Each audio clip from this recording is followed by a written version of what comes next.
Hi, everybody. This is Tom with Culture Chap.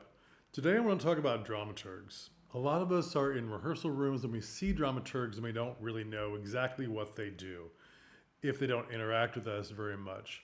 Some shows, you don't really need them. They've done the research, the history, they've given you an essay on what you're doing. The show kind of lays itself out, but they do a lot more. And one of the things I want to talk about is something that happened to me a little earlier. I'm filming this in the month of October. A friend of mine has directed Macbeth, and he contacted me to find a dramaturg because he wanted to cut Macbeth. He contacted me in August. Um, Macbeth is Shakespeare. You don't have to pay the playwright. He wanted to make a smaller cast, and he wanted the witches to play a lot more roles. So, and he wanted to make cuts in Macbeth, which is already a short show. It's only 90 minutes, so cutting it, you would have to be very careful. Now, I know he knows his Shakespeare, and he could make his own cuts, but to hire a dramaturg to make the cuts with you or for you is much smarter because a lot of their job is all they do is literary every day. You're thinking of other things, doing your job, acting, directing, artistic directing, but dramaturgs, they are the literary department. So being consistent with your inconsistencies. If he's handing off other lines to the witches who are present in more scenes, does that interfere with the plot? Are you cutting lines that you need that information later? Do you see what I mean? A 90-minute Shakespeare is already pretty short for Shakespeare, and so maybe all the lines are necessary. Maybe you can't cut that much to make even a 10-minute shortened play. So it turned out they did very well. They cut the play by 10 minutes. I think actually more like 12 minutes. And the witches were very consistent.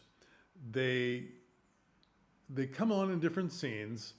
Macbeth is a lot more in this show, a lot more narcissistic. I mean, he is already, but he's a lot more. And he tends to look away when certain soldiers are talking, certain guests are talking. So a witch can be at the banquet in a crowd of soldiers and make a comment, and Macbeth doesn't see who's saying it.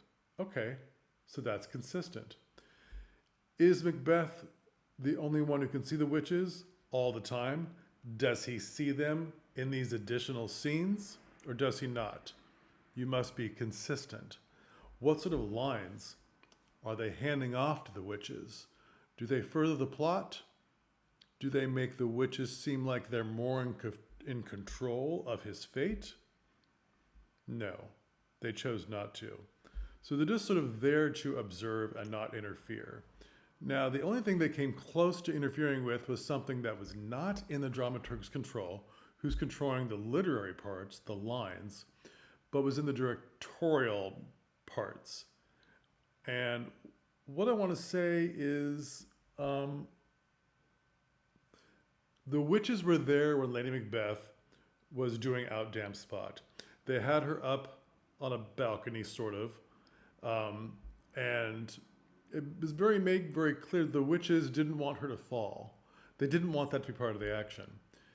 And I'm not sure how he did it, but part of it is that the Macbeths, the couple, have made their bed and now they're going to lie in it. Now they must lie in the creation that they've made for themselves.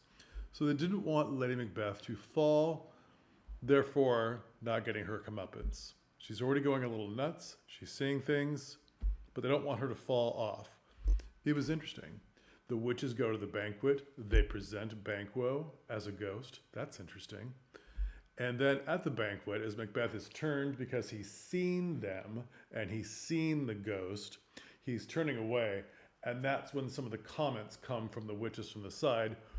And it's made very clear he can't quite identify who's saying this, who's saying that.